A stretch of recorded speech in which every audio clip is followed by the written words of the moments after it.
Current war in Israel, does it reveal what might happen next? Well, let's find out.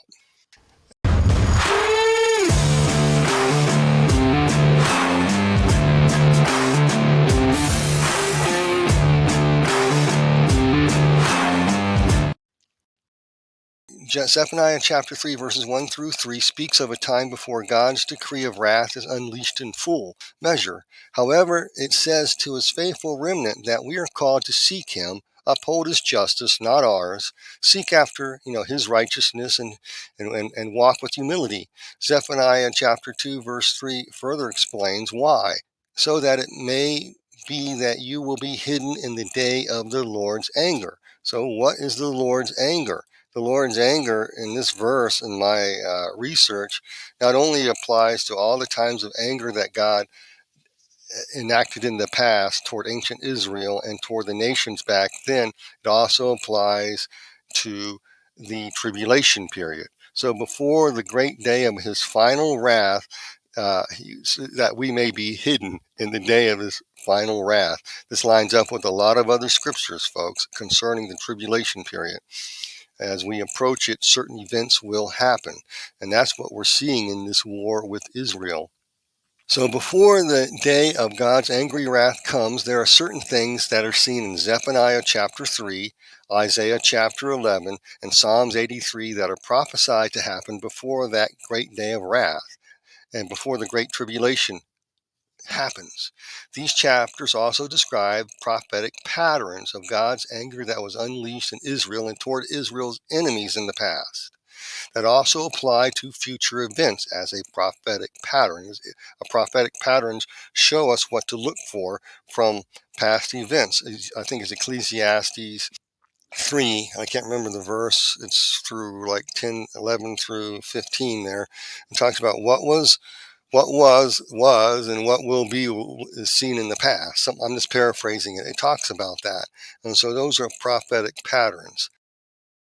By looking at these patterns, we can measure how close to the end we are getting and just prepare ourselves, okay?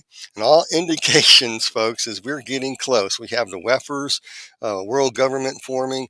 We have AI coming upon the scene, and now a war in Israel. Nothing happens by chance here. So what we're seeing in the current war in Israel is also in these 3 chapters, as well as Israel's ancient history. How so? Well, let's go ahead and find out. And look on the screen here. I'm going to start bringing up some scriptures, and we're going to start talking about it right now. It says here, "For Gaza shall be forsaken, and Ashkelon desolate. They shall drive out Ashdod at noonday, and Ekron shall be uprooted." Note that this was partially fulfilled after the 1967 war. I bet you guys didn't realize that. It was partially fulfilled. And when several coastal cities like Ashkelon was secured by Israel, and yet Gaza and then was not left forsaken, as it says a little bit later on. It became a place of immigrants, in refugee camps, where these people have been and still are used as cannon fodder to justify acts of genocide to get rid of an entire race of people. The next verse, and I added the word meanings here to try to make it a little more clearer for you guys. Let me bring it back up on screen. Zephaniah 2 verse 5, "Woe to the inhabitants of the seacoast, the nation of the Cretanites." Cretanites, I put the definitions here, means sea merchants that send supply. These refer to ancient sea merchants, where the Phoenicians come from. So these are basically modernize this today, it would be merchants. That's why I put sea merchants. "Woe to the inhabitants of the seacoast and the nation of the Cretanites, which are sea merchants sending supplies. The word of the Lord is against you, O Canaan, land of the Philistines. I will destroy you, so there shall be no inhabitant." What does all that mean? Back then as today, the seaward side, or the ports of Gaza, the merchants supplied supplies to the Gaza, Ashdod areas where the Philistines were, provided weapons and munitions and supplies back then so these people could fight ancient Israel, okay? And so when 1967 war transpired, Ashdod, Ashkelon were made secure, and they've been under terrorist attacks ever since. But recently, now it's a little different with these rockets being sent in. And so, but Gaza still remains, and it's called the Gaza Strip, okay? So the seaport was destroyed back in ancient days, okay, and the Philistines were driven out, so forth, etc. And then, as nowadays, the seaport there in Gaza has been neutralized by the Israeli Air Force. Next, in verse 6 and 7, refers to results of the 1967 war in Israel, what transpired, as well as pointing to future events that we're seeing today. So, as it says there, we see the inhabitants of the seacoast, the Iranians sending ships in there and trying to, and if you watch the news and different news sources, you'll find out that they've stopped Iranian and other terrorist organizations sending supplies and munitions into Israel along the coast of Gaza Strip, just like it says here, just like it happened before. So we have a prophetic pattern that happened in the past, will be seen again in the future. We've seen this before. So we're going to go ahead and look at the next slide, the next verse, and kind of unpack this for you. So hold on, folks. This gets pretty intense here. And it says here, the seacoast shall be pastures with shelters for the shepherds and the folds of the flock. Verse 7, the coast shall be for the remnant of the house of Judah. They shall feed their flocks there, and the houses of Ashkelon shall lie down at the evening, for the Lord their God will intervene for them and return their captive. Again, this part was fulfilled after the 1967 war. That area was secure, and other coastal cities like Ashdod were made secure. And over time, since the 1967 war, this area became very fruitful and productive. And despite minor terrorist attacks and some rockets being fired, they were at peace until October 9th, 2023. When a barrage of rockets hit Ashkelon. So we're going to look at the next verses here. Zephaniah 2:8 says, I have heard the reproach of Moab and the insults of the people of Ammon, in which they have reproached my people and made arrogant threats against their borders. Now that is a very interesting verse. This has happened in the past, but it picks up again in the last days. And so Moab and Ammon refer to the border areas of Jordan. That's where those places were located back then. To modernize this area has become known as the West Bank, where many of the same people migrated into Israel after 135 AD from the Moab, Ammon area and Eden area. They migrated into this area after 135 AD.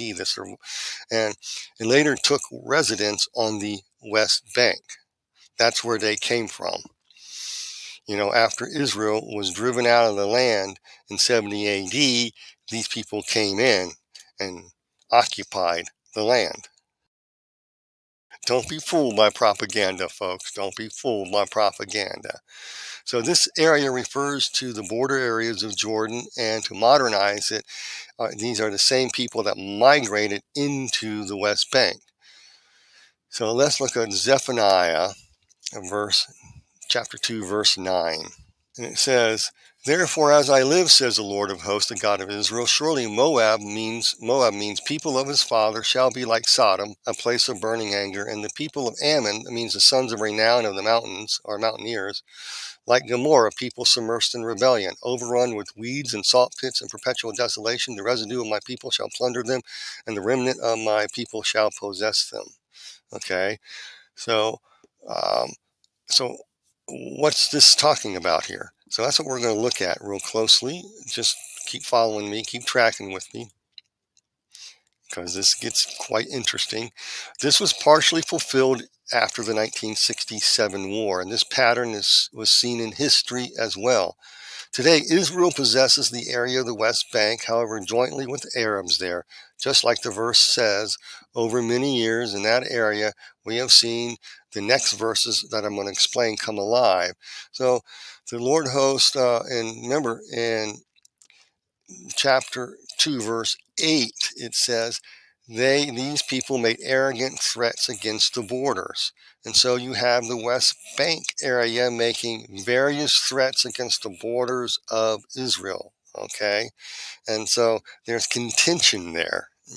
And so there's partly under Jewish control and partly under Arab control by treaty right now. So you have this prophecy being fulfilled from 1967 onward to the current day. To Zephaniah chapter 2, verse 10 and 11. This they shall have for their pride, because they have reproached and made arrogant threats against the people of the Lord of hosts. From day one, when Israel came back in 1948, these folks around all the Middle East made little teeny Israel, a population of about 9 million people, which is about close to 7 million Jewish people there living in Israel now, surrounded by multiplied millions of hostile people, are making arrogant threats. Arrogant threats. What type of threats? We're coming back for your land. We're going to wipe you off the face of the earth. Iran's been saying we are going to exterminate Israel. That's the chant. Hamas and Hezbollah are both supported by Iran. They share the same goals. Genocide. I'm just telling you. And you have these arrogant threats being made. Chapter 10, verses 10 and 11. And they shall have for their pride, because they have reproached and made arrogant threats against the people of the Lord of hosts. The Lord will be awesome to them, for he will reduce to nothing all the gods of the earth, and the people shall worship him, each one from his place, indeed, all the shores of the nations. Verse 11 talks about a time that's going to be fulfilled in the millennium, okay, in the millennial reign of Christ. Okay, look at Zephaniah 2:12. You Ethiopians, okay, this describes the Sudan region of the Sudan. Also, you shall be slain by the sword, and he will stretch out his hand against the north, to the north of Israel, and destroy Assyria, the old empire region from Syria, Iraq to Iran, and make Nineveh, the capital city, described as a portal of death and chaos, a desolation as dry wilderness. I inserted the meanings here for you and the places where these things exist. And so the verse continues, and it talks about Nineveh.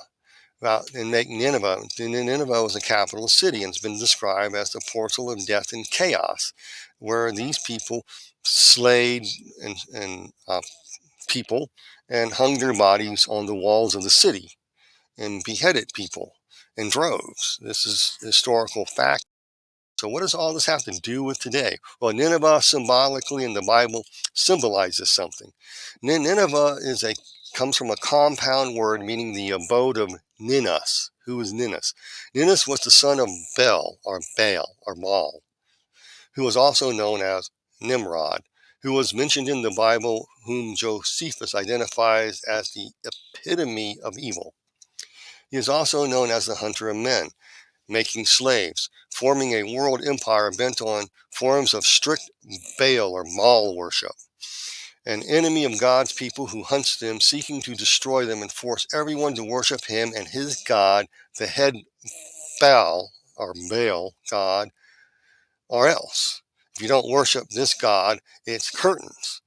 And they had a saying in Nineveh that their god is greater. Okay?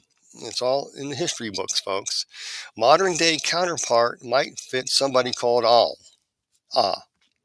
The phrase Allah Akbar expresses Nimrod's temperament, which literally means Ah is greater than your God, the God of the Bible. This would be Satan or Satan, who is said to be Nimrod's father according to historical lore and mythology. I'm not going to get into all that and the different disagreements on that and whatnot. I'm just trying to put this in a nutshell so you understand. So the capital of Nineveh was destroyed. However, its system, like Babylon, who was also destroyed, remains to its day. It would be considered a portal where people congregate who become vile animals. Portals are conjuring points that can transfer from one location to another. If you know anything about the occult world, that's how they do it. So Nineveh is would be considered a portal where people congregate who become like vile animals, terrorists, liars, to enforce their system to dominate all. Thus, it moves to a new area and sets up shop. Here's a brief aside note for you. Historically, the coastal area of the ancient Philistines took on that nature. The current area of the Gaza Strip might be a possible portal for the Ninnis-type temperament to flourish. It's evident to me it is. Recall that these ancient folks burned their children in the fires of Moloch worship and were utterly ruthless as the Assyrians were. Okay, back in the day. The old Assyrian Empire no longer exists, but it is symbolically identified to include parts of Turkey, Syria, and Iraq, all the way to the current Iranian border. And some of the prophecies refer to the lands past that, which would be Persia or Iran. This prophecy was carried out, but also in the future it will be actualized as prophetic patterns go. And verse 13 concludes like this, and I forgot to put it in the slide. And I will make Nineveh, the capital and portal of death and chaos, a desolation, as dry as a wilderness. So this speaks of turning something where this portal is into a desolation. We're seeing that, and what I can put together here and did research on shows that that area happens to be the Gaza Strip.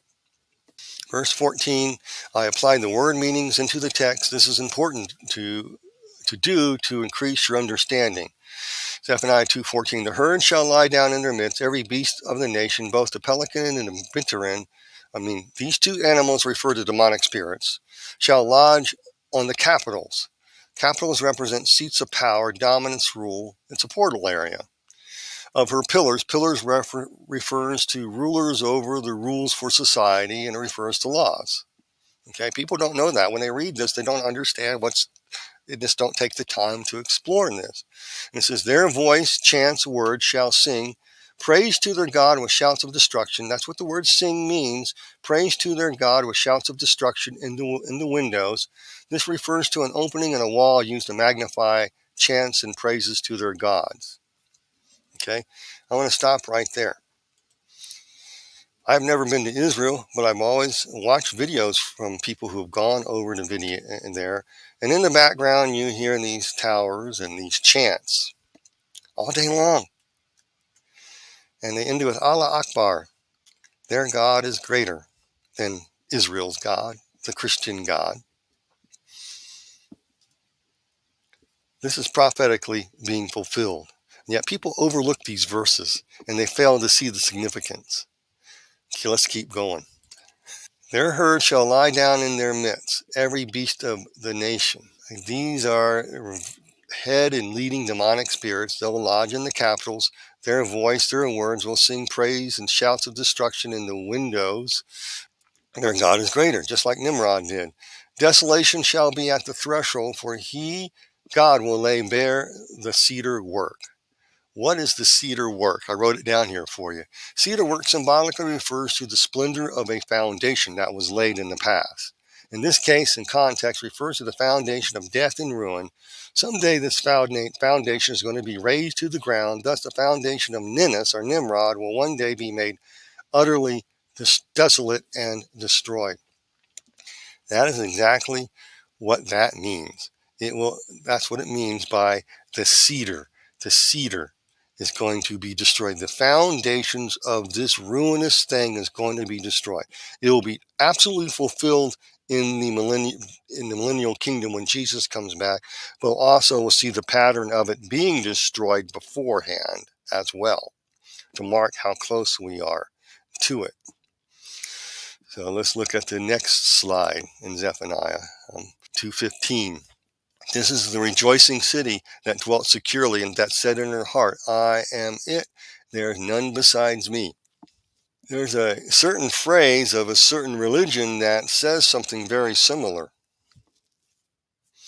and it matches this to a T. It really does.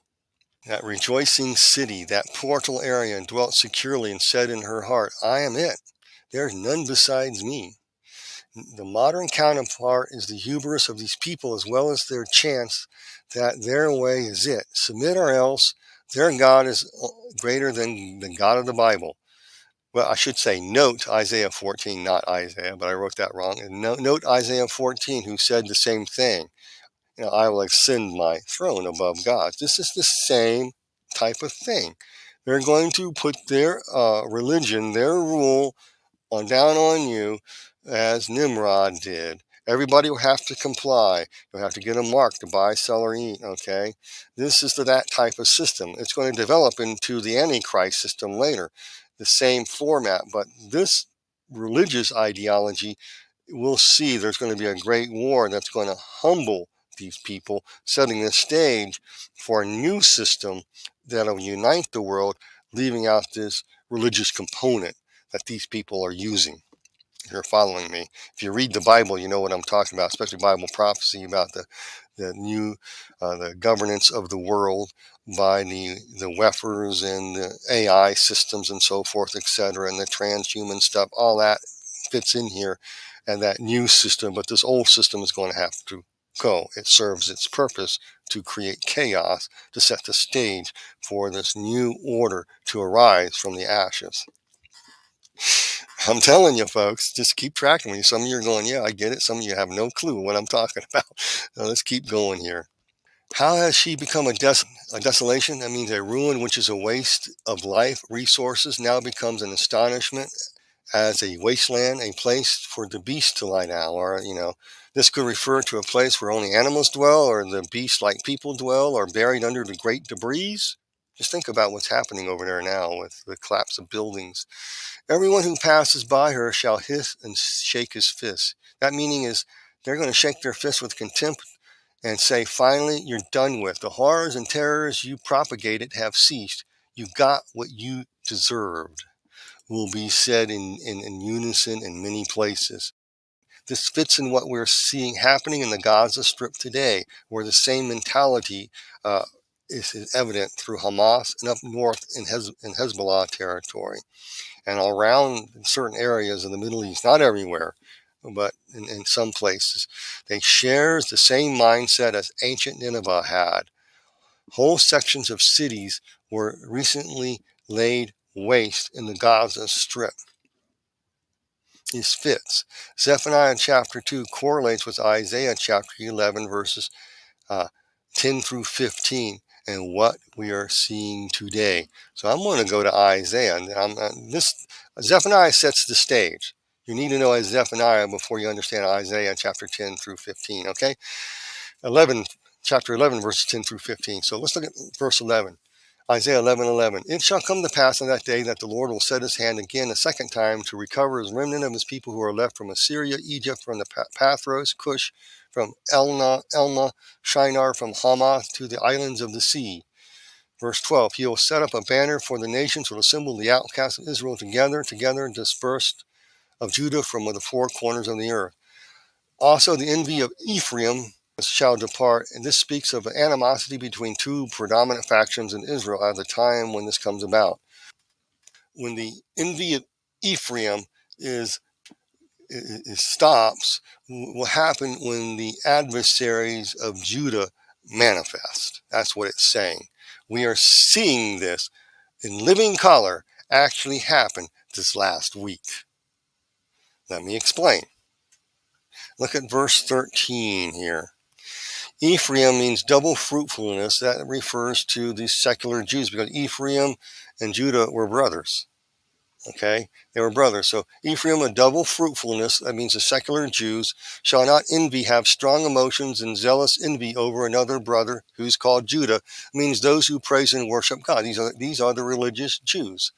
And Judah, those who praise and worship God, shall not harass, trouble, or distress Ephraim, the secular Jews. So this is very important, because this just happened. Israel is united like never before because they were attacked. Just before that, it showed a very sign of weakness in Israel. You have the religious Jews going at it against the secular Jews who said, well, look, we prospered the land, we planted vineyards, we made Israel Israel, and we don't want a theocracy here, okay? So there was this animosity going on between the two, and this verse describes a time when the adversaries attacked Judah, okay? And then Ephraim and the brother Judah are going to get along and form a coalition, and this just happened last week to fight a war against the adversaries, just like this verse describes. That's exactly what happened. Let's go to the next slide. But they shall fly down upon the shoulder of the Philistines toward the west. The next phase of Isaiah 11:14 has not happened yet. They shall fly down. The phrase fly down has a very interesting meaning. So I'm going to go to the next slide. But they will fly down upon the shoulder of the Philistines toward the west. That's the verse. So I broke it down in 3 parts. We'll look at they shall fly down first, upon the shoulders of the Philistines next, and toward the west next. AMG's Complete Word Study Dictionary of Old Testament Word defines flying down. The phrase flying down is implying drawing of one's sword to come down hard on enemies. With this, please note that the current Israeli action is called Operation Swords of Iron. Where does the sword of iron hit upon? Upon the shoulder of the Philistines. Shoulder means sides, and note that there is a right shoulder and a left shoulder on the human body. One shoulder is to the south, called the Gaza Strip, and the other is to the north, the Lebanon area of the Philistines, and toward the west. What is toward the west? So we got to ask your question here is, what is toward the west? Well, toward the west lies the Mediterranean Sea. So to go towards the west, you imply attacking from the east and going towards the west in the Gaza Strip. Up north, it implies cutting off supplies and supports that comes from the east, like from Iran. They hit 2 airports and destroyed their airports, so the Iran can't send supplies into Gaza. They're indirecting and stopping shipping into the Gaza Strip through weapons. They're trying to get the Gaza Strip metro underground tunnel system neutralized as well from Egypt. So to go toward the west would imply attacking from the east, going towards the west in the Gaza Strip. Up north it implies cutting off supplies and support that comes from the east, like Iran, so forth, etc., and place a barrier there, as well as some sort of pincer movement in southern Lebanon that will go toward the sea. What shall be done is described in the next sentence in the text here. So I'm going to look at this. Next sentence in the text. Together they shall plunder, okay, you read that. Together they shall plunder the people of the east. That means Iraq, an area, and Iran, that area, toward the east. That's what that means. And they shall lay their hand on Edom and Moab and the people of Ammon. That means Edom, Moab, and Ammon basically is where the current West Bank is now, as well as parts of Jordan. They shall obey Israel. This is what it's saying, folks. It's saying that the people in the West Bank, there's going to be some strife and trouble there, but Jordan will basically stay out of it. That seems to be lining up. There's trouble in the West Bank, but over in Jordan basically will probably, most likely, stay out of harm's way. Okay? Verse 15, the Lord will utterly destroy the tongue of the sea of Egypt. With his mighty wind, he will shake his fist over the river and strike it in the 7 streams and make men cross over dry shod. I find this quite interesting. You know why I find it interesting? Notice a recent article from the Green Matters headlines reads this. Is the Nile River drying up? One of the world's most famous rivers is in danger. This article from the Green newspaper talks about the Nile River drying up. It's been doing so since about 2017. From Politics to Today, August 2023, not too long ago, the headline reads, the world's longest river could dry up, the Nile dispute between Egypt and Ethiopia. And then goes on and explains why the Nile dispute is and what it is and why it's drying up. And so we see this in this slide. Verse 15, and the Lord will utterly destroy the tongue of the sea of Egypt with his mighty wind. He'll shake his fist over the river and strike it in the 7 streams and make men cross over dry shod. The 7 streams talks about where, guess where that is? That's the headwaters of where the Nile River comes from. Where is that? Parts of Sudan and parts of Ethiopia, and goes a little farther down south. That's the water that empties into the Nile River. It goes way down there. That's what it's talking about. And that August 2023 headline reads, the world's longest river could dry up, Nile dispute between Egypt and Ethiopia, or the people of the south, where the headwaters are. Now, is that coincidence? Some people would say that that verse is coincidental, but it seems to be coming to pass even as we speak. So, what's next? Okay, let's go back to the next slide here. Isaiah 11:16. There will be a highway for the remnant of his people who will be left from Assyria, as it was for Israel in the day he came up from the land of Egypt. Traditionally, this has been solely related to the time of the millennial reign of Christ. It does, as well as all the precursors to that final event. It expresses a pattern seen in the 1948 Second Regathering of Israel as well as what the Jerusalem Post described in its April 2023 opinion piece before the current war. More Israeli citizens are comfortable leaving the Promised Land. Why? Well, thus maybe after this war is over, they will return. Why? The Psalms 83 war has been won in a dramatic way. So what we see here are people leaving Israel for some period of time. More people leaving Israel than immigrating into, as many articles and news reports have reported. And here in this verse, it talks about God making a highway for the remnant of his people who will be left in these areas to come back. And they will come back because the Psalms 83 war has been won. What is the Psalms 83 war? Let's look. Psalms 83, verses 1 through 4. A song, a psalm of Asaph. Do not keep silent, O God. Do not hold your peace, and do not be still, O God. For behold, your enemies make atonement, and those who hate you have lifted up their head. For decades after Israel has returned, these towers are pronouncing that day after day after day, just like I went through earlier, okay? Creating atonement. Behold, your enemies make atonement, and those who hate you have lifted up their head. They have taken crafty counsel against your people and consulted together against your sheltered ones. They have said, come, let us cut them off from being a nation, that the name of Israel may be remembered no more. What group of people in the Gaza Strip, in Lebanon, in Iran, who are saying the very same things now as we speak, and as this war grinds on?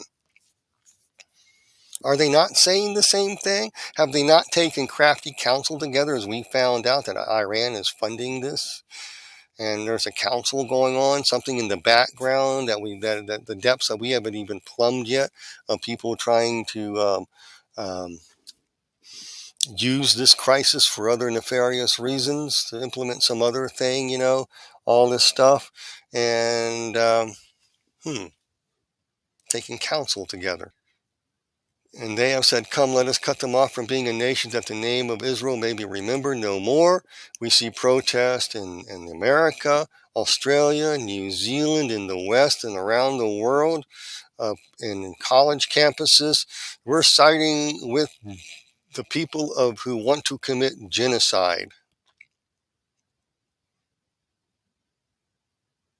And they turn it around and saying, the people who were attacked in their sleep and at peace, kibbutzes were attacked in Israel, innocent people and children were butchered and killed, women raped, dragged back there, over 1,400 so far around that of innocent people killed, and Israel's just supposed to take it because if they retaliate, then they're the evil ones? Come on, get a life, folks.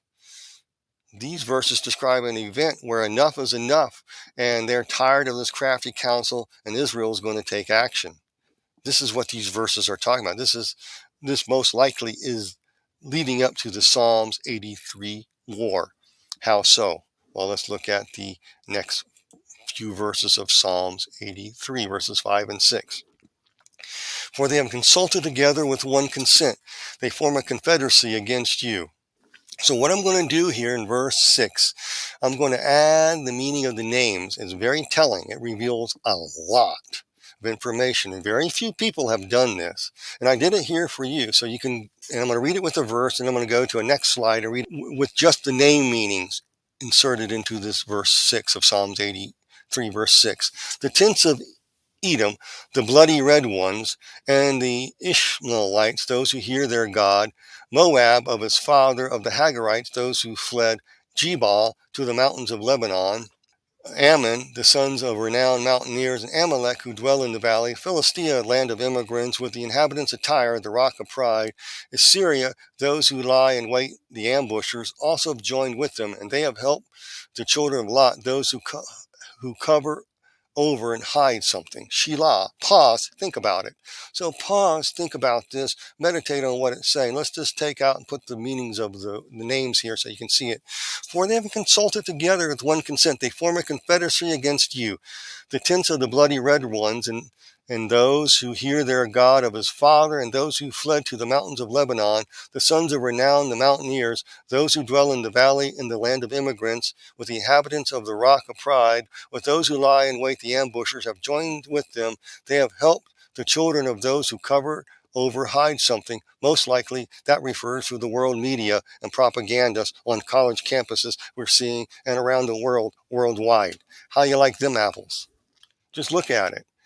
You see the bloody red ones who love the relish in bloodshed, who hear their God of his father, and those who fled to the mountains of Lebanon, Hezbollah, Hezbollah fled to the mountains of Lebanon, the sons of renown, the mountaineers, those who dwell in the valley in the land of immigrants, the Gaza Strip.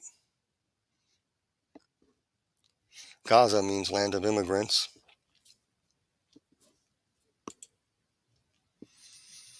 With the inhabitants of the rock of pride, with those who lie in wait with the ambushers, have joined with them. Okay? And they have helped the children of those who cover up, hide something, and that most likely is the propagandists in the news media we're seeing take root, who use this war to somehow flip it back that Israel is the bad ones for trying to defend themselves against this ruthless attack in the Psalms 83 war that involves the same people in the same areas that are happening right as we speak, the same groups of people in the same geographic locations. Let's continue. It says here, deal with them as with Midian, as with Caesarea, as with Jabin in the brook of Kishron, who perished at Endor, who became as refuge on the earth, and make their nobles like Oreb and Zebah, yes, all their princes like Zebah and Zublah, who said, let us take for ourselves the pasture of God for the possession. So let me break this down for you here as best I can, so you understand what is being said. I'm just going to read this, and you look on the screen as I read this to you. You can read it yourself. Deal with them as with Midian, okay? Refers to Gideon's 300 blew the trumpets, and the enemy slew each other in confusion. This is spiritual warfare that people need to pray about. Send confusion into the camp. Raise up Gideon's 300 here. Next, as with Caesarea, as with Jabin at the brook of Kishron. What does that mean? Sisera and Jabin refers to the days of Deborah and the use of a tent peg used to kill Sisera by, I think it was Jabin's wife, because he was exhausted by constant battle. So, folks, I want you to really think hard here. Thus we see a wearing down of certain enemies of God and bringing confusion into the camp so that certain leaders will take shelter to rest. That's what that means. And then they are suddenly killed. Please note that one of the founding members of Hamas, who was the mastermind of the slaughter of over 1,400 plus innocent people in Israel, last week was killed in an airstrike on October 9, 2023, while taking shelter. You could say a tent peg was driven into his skull, in a figurative sense. Nothing happens in the Bible without some meaning, prophetic meaning here, and we're seeing it unfold before our eyes. Verse 10 talks about those who perish at Endor. Okay?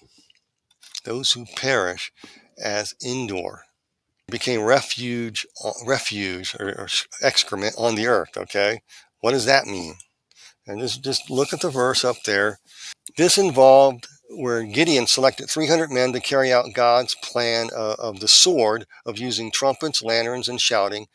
And it might mean that a small force of Israel will do the impossible again during this war, as Israel is surrounded. So they'll have maybe 300,000 troops spread pretty thin to do the impossible. They have to watch the north flank. They have to watch the southern flank. They have to watch the center. How could you possibly survive this war with these people all round up to wipe Israel off the face of the map? Have news media compliant to justify doing so by riling up people in foreign countries and nations to legitimize the genocide? You got to think real heavy what's going on. Okay? And we see that. Verse 11. Make their nobles like Oreb and like Zebedee. Yes, all their princes like Zebah and Zumlah. Okay? Oreb and Zeb were taken captive by Gideon and killed. Zebah and Zula in Judges 8, chapter 8, verses 13 through 21 were the kings of the east of Israel that at that time who ridiculed and wanted the land of Israel. Their army of 120,000 was reduced to 15,000, and these two leaders were taken captive as they retreated. Also, their main watchtowers up in Lebanon area was destroyed in the process by Gideon's 300 men. Okay? It's very important what that means when you read it in Judges there and what it all means. I'm just breaking it down for you. Please note this, that there are two towers on each shoulder that were recently destroyed by a small force of Israelis firing some missiles. They took out down one tower in Gaza, and they took another watchtower, literally a watchtower, just like it's prophesied here, in Lebanon that Hezbollah used. It's on the news. You can watch it. It's right there. And so we're seeing that unfold. We're seeing captives, Hamas leaders being taken captive even as we speak. It happened last night. Some were taken captive, and some others have been killed by the iron sword, or the sword of swords of iron, being unleashed. Their nobles like Zeb and Oreb, and all their princes like Zimah and Zumlah, who said, "Let us take for ourselves the pasture of the land." And so that refers to Judges 8, chapter 8, verses 13 and 21, where the kings of the east of Israel at that time, who ridiculed and wanted the land of Israel, came and attacked Israel. Gideon's 300 took care of them. Their army of 120,000 was reduced to 15,000, and these two leaders were taken captive as they retreated. Also, their main watchtower was destroyed in the process by Gideon's 300 men. And I just told you how the two towers were destroyed. Why did this happen is described in verse 12, and in verse 12 supplies the answer. Psalms 18, verse 3, it says, "Oh my God, make them like the whirling dust, like the chaff before the wind, as the fire burns the woods and the flame as the mountains of fire." In verse 15, "So pursue them with your tempest and frighten them with your storm." That is very interesting phrase. So people as intercessors need to cry out, and they need to cry out big time what this psalm is saying. Oh God, make them like whirling dust, like this chaff before the wind, as a fire burns the woods and as the flame sets the mountains on fire. Pursue them with your tempest and frighten them with your storm. Please note that the recent Hamas murderous operation, translated into English as Al-Ashkat, means storm. And I have a link below. I have links below to verify what I'm talking about here. And it talks about, they call the storm. And it says, "Fill their faces with shame that they may seek your name, O Lord." So how could the Bible mention this operation by Hamas with mocking contempt by having God's storm fall on them instead? all happened in October 2023. Listen to it again. So pursue them with your tempest and frighten them with your storm. Why? Because these folks released Operation Storm against Israel, so God released your storm against them. How could that have been known, folks? How could it have been known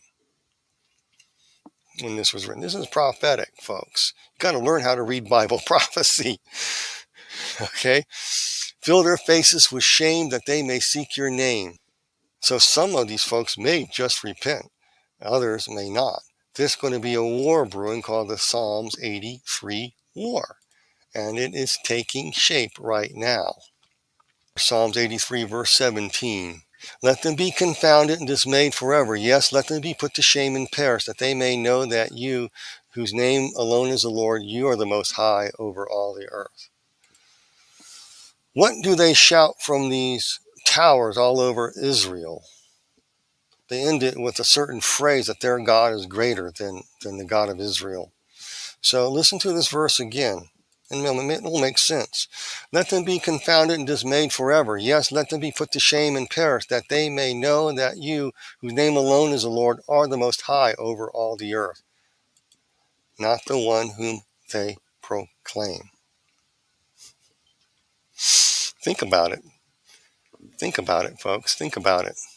Hard and heavy. Think about it. This is a plea to God so that his name, which his enemies mock by calling their God greater than him, this is a prayer to confuse the enemies, as in the days of Gideon, by a small force that's facing extremely larger force of overwhelming enemies who seek the utter extermination and want their land. Are we seeing any of this in fulfillment right now? And all I got to ask is that you have to decide. I want you to think real heavy and hard about what you are seeing transpire right now in the nation of Israel. It's all coming to pass. Let them be confounded and dismayed forever. Yes, let them be put to shame and perish, that they may know that you, whose name alone is the Lord, are the Most High over all the earth. Amen. Okay? And remember, I talked in Zephaniah how they have these towers and they use these towers and they shout things over. That is we're seeing it. And they have an operation called Operation Storm, the deluge of the storm, depending on how they say it. A storm that creates a deluge, an overwhelming flood that'll wipe Israel off the map. And here God's mocking them and saying, God, send your storm. Send your storm. Make them like whirling dust, like the chaff before the wind, as the fire burns the woods, the flame in the mountains. And pursue them with your tempest and frighten them with your storm. And that recent Hamas murderous operation is called Storm. Fill their faces with shame that they may seek your name. How could the Bible mention this operation by name and with a mocking contempt by having his storm fall on them instead? All happening in October 2023. This is too uncanny not to notice. And you intercessors who want to pray for Israel and for the peace of Israel, this is what you are to pray. Psalms 83, and cry out in one accord and do that. And make that your prayer for the people of Israel, for the world. Why? Let them be confounded and dismayed forever. Yes, let them be put to shame and perish, that they may know that you, whose name alone is the Lord, are the Most High over all the earth. In other words, the Psalm 83 war is inevitable. This could very well be it. All the same people that they have mentioned are doing the same thing with the same intensity as ancient Nineveh did. They have the same God. They had the same one that Nineveh worshiped, the Nimrod or Ninus. They go by a different name. It starts with an A, and they chant death to Israel. They chant those things. We see it. This war will probably be used to set the stage for the coming world order of the ages that's going to take shape with the help of the WEFers, the World Economic Forum, what we call WEFers. So all could be by design. It'll be a great war that will lead into where the immigration to where the people leaving Israel, the Jewish people leaving Israel, will suddenly stop and say, hey, God defended us, and they come back into the land of Israel. And there sets the stage for the Antichrist to emerge and possibly a third temple to be built after this miraculous event. And the small number of Israeli forces that are used to wipe out a huge number of enemies by God's hands. People will see the hand of God in this, like in the days of old. Gideon only had 300. He sent confusion into the camp. Pray for confusion to be sown in these people.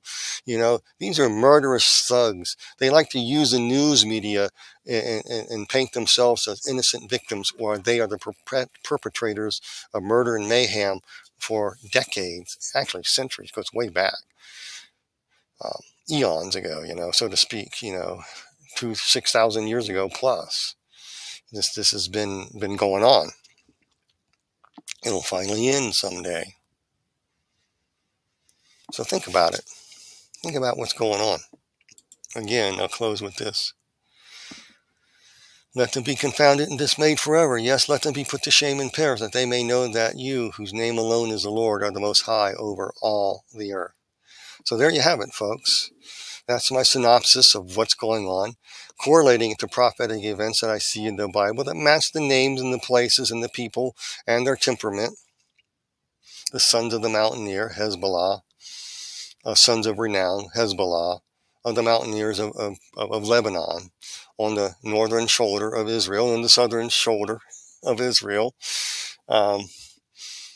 where Israel has Operation Swords of Iron being unleashed. And the word fly down, and used in Isaiah chapter 11, refers to sword being unleashed for vengeance upon the area of Gaza itself. It's too uncanny not to be true. So you decide. With that, I'm going to sign off and let you guys go. And if you'd like to contact or support what I do, all my contact information is up there. And if anybody tries to contact you by email and finagle any money out of you, report it to me, because that's not me, because I don't do that. And I leave it totally voluntarily up to you. If you'd like to email me, contact me, support me. But most often I just ask you for your prayers of protection, because, things are coming down the pike in an unreal level that we haven't seen yet. And this very well, most likely, is the beginning of the Psalms 83 war. All the players are there. Strap on your seatbelts, folks. This is a milepost marker. Israel has been regathered a second time in the land, as the Bible speaks about.